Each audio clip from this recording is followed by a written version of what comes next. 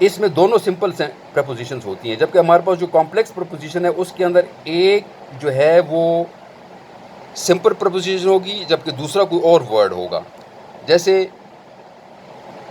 Complex preposition میں along side, out side, یہ دیکھ لیں اس کے اندر جو along اور آؤٹ کا ورڈ ہے یہ پریپوزیشنز ہیں سمپل، اور یہ جو سائڈ کا ورڈ ہے یہ دوسرا لفظ ہے. تو hopefully you must have understood very well the concepts of preposition, denotative and connotative meaning of the words، اور اسی طرح جو ہمارے پاس امیجری کا جو کانسیپٹ ہے وہ آپ نے ابھی اچھی طریقے سے سمجھ لیا ہوگا، اور آپ کو یہ سینڈ بھی کر دیے جائیں گے آپ کے گروپ میں، اور آپ اس کو دیکھ کر پڑھ کر ہوپ فلی آپ اس کو بہتر طریقے سے پرفارم کر سکتے ہیں. Thank you very much. Thanks.